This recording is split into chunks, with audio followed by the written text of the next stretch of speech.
All right, welcome to Refuse to Lose, the weekday, no special, just a regular show, the weekday. We are doing a live today, so excited about it. But look, y'all, today we are talking about my favorite team in the whole NBA. It's the Sacramento Kings, y'all. The Sacramento Kings made some moves in the trade deadline that I think improved the roster. But the like people, you know, famous, analysts, different analysts I heard come on their shows and stuff like that, and they spoke badly about the trade. I mean, almost everything that I read or saw were down on the Kings outside of Kings Nation.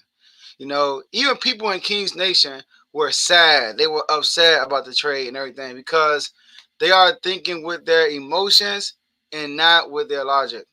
All right, they're thinking with their emotion, not with their logic. So let's talk about these trades and let's see if we made the right move. All right. So first off, the first trade they made two trades. The first trade they made was to the Indiana Pacers. They made a trade. We traded away Tyrese Halliburton, Buddy Hield, and Tristan Thompson for Jeremy Lamb, Justin Holiday, and DeMontis Sabonis. We won that trade. I'm sorry. I heard people say that Tyrese Halliburton was the best player on the Kings. That's a lie.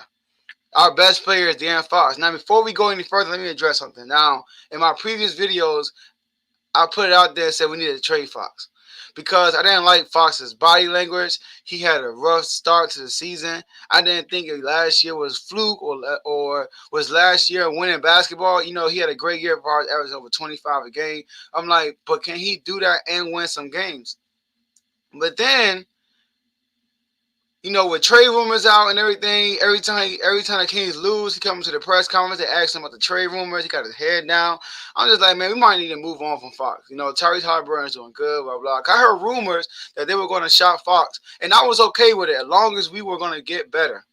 But then Monty came out, our GM, Monty came out and said he told Fox that they are still building around him. He has nothing to worry about. And ever since Monty came out with that statement, Fox has been playing better. So has Tyrese Halliburton. So Fox is our best player. So the fact that we were able to get DeMontis Sabonis. So first of all, let's start here. We kept Fox. That's a plus right there. We kept De'Aaron Fox. Fox is our best player. All right. Now, the thing is, we did not have to lose any draft picks to get a two-time All-Star called Sabonis. We actually gained a draft pick, which is awesome. We kept the draft picks we already have, and we gained one. Buddy Hield. Listen, Buddy Hield is a second highest paid player on our team. We got rid of that contract, which he was overrated for that contract. All right. Buddy Hield is not playing that well this year. I get to that. You got Tyrese Halliburton, who got 4 years left on his rookie contract. I understand all that, but in return, we got an all-star. So when you got someone on a rookie contract, you could if they're not he's not our best player, so it's not like we're gonna build around Tyrese Halliburton, but we need to see what we can get for him. We end up getting a veteran, not veteran, a 25-year-old person in his prime, two-time all-star with 3 years left on his contract. I thought that was a good, fair trade. All right. And this guy we're talking about, the all-star, he's actually making less money than Buddy Hield. So I think we made the right decision. We also brought in 3 people with expiring contracts, which is good for next season. We brought in Jeremy Lamb. His contract is expiring this summer. Josh Jackson, who contract is expiring this summer. And Trey Lyles, who has a team option this summer that we can not pick up if we don't need to, that will free up some more cap space for next year's offseason. So listen, man, the trade makes sense so far. Tristan Thompson, he barely played. He was there for veteran presence. He barely played. So this trade was really it was Jeremy Lamb, Justin Holiday, and Sabonis for Tyrese and Buddy Hield, basically what it was. Because Jeremy Lamb and Holiday will be contributors to the team.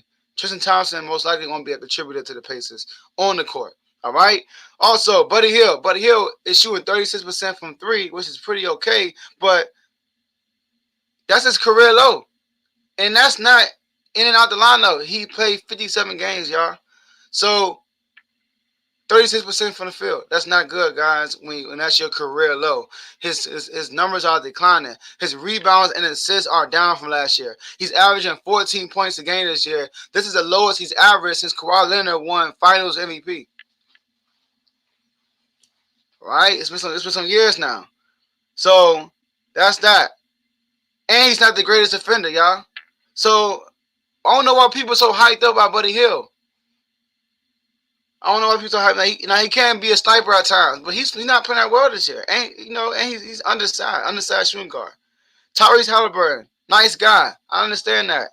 Good point guard, young player. He's a playmaker. He knows how to run an offense. He was NBA ready when he was a rookie.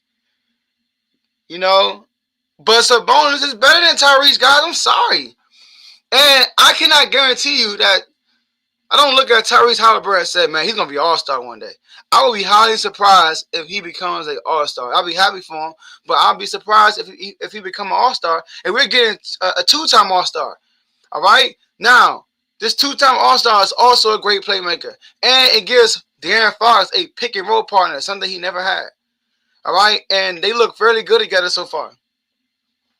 So also with this trade, Davion Mitchell gets more time. Listen, yeah, you gotta understand Monty's position. He came into the situation. It was a mess. He goes to the draft. He drafts the best player available, which is Tyrese Halliburton. He goes to the next year draft, which is this previous summer, and the next best available player is Davion Mitchell, who's good, who's a two-way player. He's a great defender, and offensively he will get better. So we made the right choice by grabbing him too. So we have three guards. We have Fox, Mitchell, and Tyrese Halliburton. We can't keep all three of them. Somebody had to go. And what they did, they kept their rookie. They kept the two players. De'Aaron Fox, once upon a time, was a good defender. Reese has been a great defender. But I think a lot of that got to do with, just the atmosphere of the team. Now, with not saying Tyrese Halliburton was a problem, but with these new additions on the team, it lights up Fox. Fox been playing better. His defense has been stepping up too these last few games, and alongside with Davion Mitchell, that would be awesome. And look, Davion Mitchell's his first game without Tyrese Halliburton. His first game, he played 34 minutes, shot 58% from the field, 50% from three, right? And he scored 18 points, 7 rebounds, 7 assists. Telling y'all, Davion Mitchell's going to get better. Right? So, defensively, we got better. Look at the defensive rating. Buddy Hield, defensive rating, 112.2. Jeremy Lamb, defensive rating, 98.5. You taking 112 or 98.5? Okay, that's what I thought. All right, Tyrese Halliburton, 113 defensive rating. Sabonis, 112.5. So Sabonis defensive rating is better than Tyrese Halliburton. Tristan Thompson, 115. Justin Holiday, 14.4. So Sabonis and Justin Holiday are not the best defenders. Jeremy Lamb is a great defender. Dante, hey, listen, Dante, I'm sorry, man. I don't know how to pronounce your name yet. All right. So DiVincenzo, I believe. DiVincenzo, right? His defensive rating is 93. That's a second trade we did. We got rid of Marvin Bagley, who wanted to leave. We got rid of Marvin Bagley for DiVincenzo, Josh Jackson, and Trey Lyles. Come on, man. That's a win. All three of them are great defenders. Marvin Bagley's defensive rating is 115.8. DiVincenzo is 93, y'all. He's a pass. When I watch Dante, he is a pass. He's always in your face. He's not going to give up on a play. And he's just annoying. Josh Jackson and Trey Lyles' defensive rating is 100. Those are great defenders, guys. And now, so the defense improved. We didn't lose playmaking because we got the bonus. And the defense didn't improve. The defense improved. And the shooting, I mean, Tyrese Halliburton and Buddy Hield, Tyrese Halliburton shot 41% from three. Buddy Hield 36%. Marvin Bagley 24%. So it wasn't like we had Tyrese Halliburton shooting 41%, which is good. But Holiday is shooting 37%. Jeremy Lamb shooting 33%. Sabonis shooting 32%. So it's pretty okay. And DiVincenzo, he will shoot better from the field. He's shooting 27% right now because he only played 17 games. He's been in and out of the lineup. I mean, he's a career 34%. So that 27% will increase. So I think the Kings won this trade long term. And then one thing about the media I learned, guys, is this. When one person says something, Everybody else in the media runs with it. That's all they do. All right. I heard Jacoby Jones. Jacoby and Jalen Rose show. Jacoby actually said, should the NBA have stepped in this trade and stopped it? I'm like, y'all acting like we giving up Chris Paul or LeBron James, KD for the bonus. We gave up Tyrese Halliburton, a second-year player who didn't win Rookie of the Year. You know, he's not an all-star this year. He wasn't on track to be an all-star this year. So why are we acting like he's an all-star, some great player? Listen, like I said, he's a great guy. He cried, he came from the press conference and said he was willing to fight for the team. I get all that, but we can't move with emotions. When emotions are high, logic is low. We got to make logical decisions that's going to help us win now and later. And I think that's what we did. We made decisions that's going to help us win now and later. And we got capital. We got another draft pick. And we brought in some expiring contracts that we're going to free up some space for next year. Free agency. I'm telling y'all, we need to create a culture. The Kings are creating a culture to make the playoffs. Because when you make the playoffs, you're on the national stage. Guess what? Teams are home watching you nationally. And they're trying to fit themselves in your team. It said, Matt, people like Zion, when he get healthy, man, if I was there with the Anfos, man, and Sabonis, man, if I was there, I can get them over the hump. That's what people do. Chris Paul, he saw the Phoenix Suns playing the bubble. They went 8-0. Chris Paul, like, man, dang. Monte Williams there, my old coach. Man, if I was there, we can get to the finals and win. They didn't win, but they got to the finals. I'm telling you, that's what players do. So the Kings definitely won this trade, fair and square. Indiana, I think the trade was good for both teams, but I think the Kings won this trade. We got the best player of the trade, and we got him for another 3 years. Jalen Rose also mentioned on that show that his contract expires next year. Get your facts right, guy. Jalen Rose, you're a great guy. You know what I mean? You do a good job, but your facts was wrong right there. All right?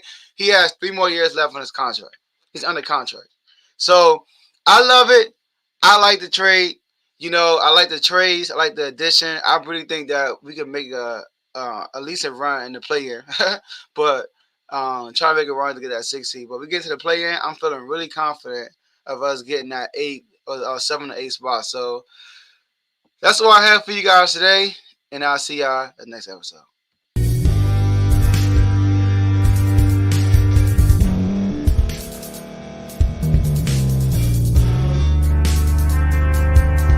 Thank you for staying to the end. We really appreciate that. If you are listening to this on you or watching this on YouTube, we would like for you to like this video, subscribe to the YouTube channel, and hit the notification button so you can be notified next time we put out a video. If you're listening to this on Spotify, Apple Podcasts, iHeartRadio, Google Podcasts, etc., we would like for you to follow us on those platforms. Also hit the notification button so you can be notified when we're out. And last but not least, no matter what platform you're listening to or you're watching it on, share it with someone you know, and they could be part of the movement also. So thank you guys for listening, and we'll see you guys next time.